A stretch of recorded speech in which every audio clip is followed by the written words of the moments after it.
అమ్మ first of all Sankranti శుభాకాంక్షలు. చాలా మంచిదమ్మా.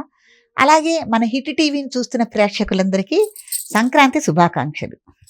సో సంక్రాంతి వస్తుంది కదమ్మా! అసలు సంక్రాంతి రోజు ఏం చేయాలంటారు? సంక్రాంతి అనగానే పిండి వంటలు చేయడం, అల్లుళ్ళు ఇంటికి రావడం చేస్తూ ఉంటారు. అసలు ఏ ఏ నైవేద్యాలు పెట్టాలి? సంక్రాంతి ఎలా జరుపుకోవాలంటారు? చాలా మంచి ప్రశ్న. నిన్న భోగిలో మనకి తలంట్లు, హడావుడి, భోగి మంటలు, భోగి పళ్ళు ఇవన్నీ అయిపోయినాయి కదా! అయిపోయినాయి కాబట్టి ఈ రోజున ఏంటంటే కొద్దిగా ప్రశాంతంగా ఉంటాం కాబట్టి పొద్దునే మనకి ఇంటి యజమాని ఎవరైతే ఉన్నారో పెద్ద ఇంటి కుటుంబ సభ్యులందరికీ కలిపి నూతన వస్త్రాలు తీసుకొచ్చి పెట్టుకుంటారు అందరికి ఇవ్వటానికని. కాబట్టి ఈ పెద్దవాళ్ళు పిలిచి చిన్నపిల్లలకి నూతన వస్త్రాలు ఇవ్వటం అనేది జరుగుతుంది. జరిగితే చిన్నపిల్లలు వాళ్ళకి దగ్గర కాళ్ళకి నమస్కారం చేసి ఆశీర్వచనం తీసుకుని బట్టలు తీసుకుంటారు. బట్టలు తీసుకుని నూతన వస్త్రాలన్నీ కట్టుకున్న తర్వాత కుటుంబ సభ్యులందరూ ఇంట్లో దేవతా మందిరం ఉంటుంది కదా మనకి, అక్కడ యథావిధిగా మీ ఇష్టదైవం ఎక్కువగా విష్ణుమూర్తిని ఆరాధన చేయటం అనేది జరుగుతుంది. ఆ పూజాది కార్యక్రమాలు నిర్వహించుకుని, లేదంటే మళ్ళీ మీరు ఇక్కడ ఇంట్లో పూజ చేసుకుని మళ్ళీ గుళ్ళల్లోకి వెళ్ళి వైష్ణవ దేవాలయాలు ఏవైతే ఉన్నాయో, లేకపోతే శివుడికి సంబంధించిన ఆలయాలు ఏవైతే ఉన్నాయో అక్కడికి వెళ్ళి పూజాది కార్యక్రమాలు నిర్వహించుకుని చేసుకోవటం అనేది జరుగుతుంది. జరిగిన తర్వాత సాయంత్రం పూట కూడా మనం క్రితం రోజున భోగి రోజున బొమ్మల కలువ అనేది మనం పెట్టుకుని ఉంటాం కాబట్టి సాయంత్రం కూడా బొమ్మలకి మళ్ళీ హారతి ఇవ్వటం, చక్కగా పూజాది కార్యక్రమాలు చేసుకోవటం, చక్కగా ఇరుగు పొరుగు ఆడవాళ్ళని కుటుంబ సభ్యులందరినీ పిలుచుకొని చక్కగా పేరంటం చేసుకోవటం, ఆ పేరంటంలో మంచి శనగలు, తర్వాత తాంబూలము ఇవన్నీ ఇచ్చుకోవటం జరుగుతుంది.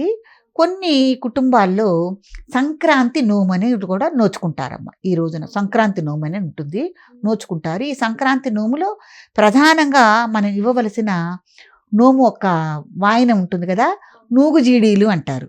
అంటే బెల్లం గట్టగట్టిన తర్వాత మరి మీరందరూ తిన్నారో తినలేదో మాకు తెలియదు. దాని మీద నువ్వులు అద్దుతారు. నువ్వులు అద్దిన నూగుజీడీలు ఉంటాయి. అది పసుపు కుంకుమ ఏదన్నా పాత్ర ఏదైనా ప్లాస్టిక్ డబ్బానో ఏదైనా దాంట్లో పెట్టి ఈ నోము అయిన తర్వాత ఈ నోము ఫలితాన్ని వాయనంగా ముత్తైదువులకు ఇచ్చుకోవటం అనేది జరుగుతుంది. సంక్రాంతి నోము అనేది కొంతమంది ఇళ్లల్లో ఉంటుంది. చాలా అందమైన పండగ. తర్వాత ఏంటంటే విశేషంగా ఇది రైతుల పండగని కూడా అంటారు. ఎందుకంటే పంటంతా చేతికి వస్తుంది కాబట్టి వాళ్ళకి పుష్కలంగా డబ్బులు ఉంటాయి. ఈ రోజున మనం విశేషంగా దాన ధర్మాలు ఒకటి చేసుకోవాలి. సంక్రాంతి రోజున మర్చిపోకుండా చేసుకోవాల్సిన కార్యక్రమం ముఖ్యమైనది సంక్రాంతి అంటే అమ్మ పితృకార్యాలు. ఎవరైతే మన పెద్దవాళ్ళు చనిపోయి ఉన్నారో వాళ్ళకి పితృతర్పణాలు ఇచ్చుకోవటం ఏమ్మా. తర్వాత వాళ్ళకి సంబంధించి ఏదైనా ఫోటోలు కానీ ఏమన్నా ఉన్నాయనుకోండి పెట్టుకుని వాళ్ళకి పూజ చేసుకుని నూతన వస్త్రాలు ఇంట్లో కుటుంబ సభ్యులందరికీ తెస్తారు కదమ్మా, వాళ్ళకు కూడా బట్టలు తీసుకొచ్చి ఎవరైతే మగవాళ్ళు ఉంటే వాళ్ళకి పంచాకండు, ఆడవాళ్ళు అయితే చీర జాకెట్టు ఆ ఫోటో దగ్గర పెట్టుకుని కాస్త పూజ చేసుకుని ఎవరికైనా వాళ్ళ పేరు చెప్పి ఆ వస్త్రదానం చేయటం.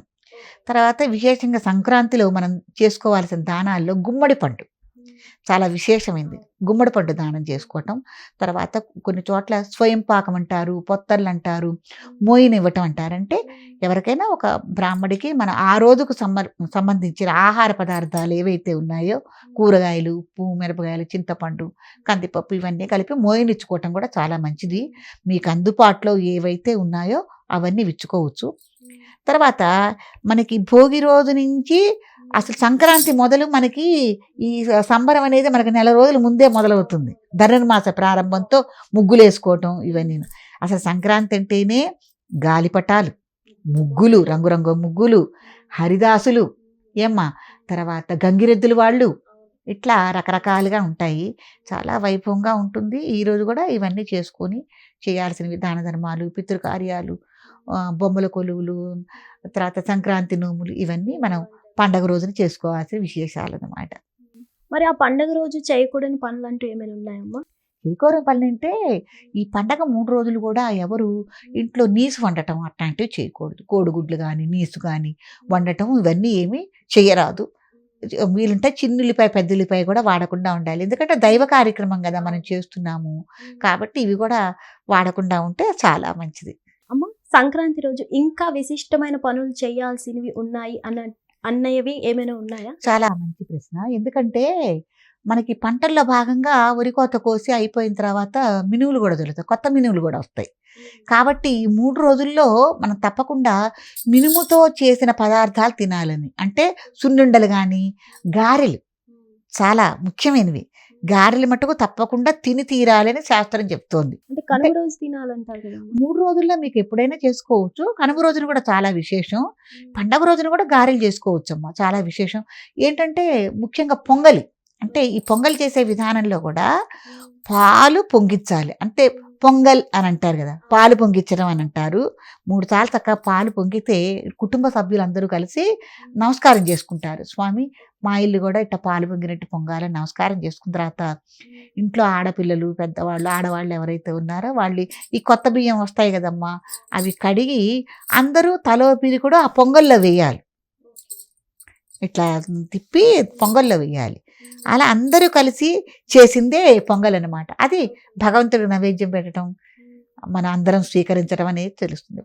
భోగి రోజున మనం ఎట్టా పులగం చేసుకుంటామో, సంక్రాంతి రోజున, పండగ రోజున పొంగలి ప్రధానం. తర్వాత మీ ఇష్టం పులిహార చేసుకోవచ్చు, గారెలు ప్రధానం.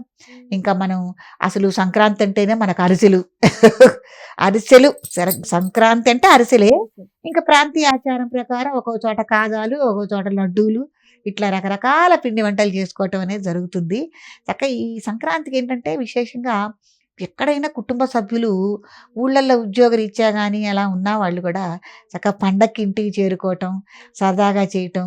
ఈ సంక్రాంతి విశేషంలో ఏంటంటే కోడి పందాలు, ఎద్దుల పందాలు, రకరకాలుగా ఆటలు, కబడ్డీ ఆటలు, ఇవన్నీ అసలు పల్లెటూళ్ళలో ఆ వాతావరణం చాలా బాగుంటుంది. గుమ్మాలకు కూడా చక్కగా మామిడి తోరణాలు, బంతిపూ తోరణాలు, డెకరేషన్లు ఇవన్నీ కొనుక్కోవటానికి అసలు మనకి నెల రోజుల ముందు నుంచే ఈ హడావిడంతా ఉంటుంది. చాలా సందడిగా సరదాగా ఉంటుంది. అదే అమ్మా. ధన్యవాదాలు.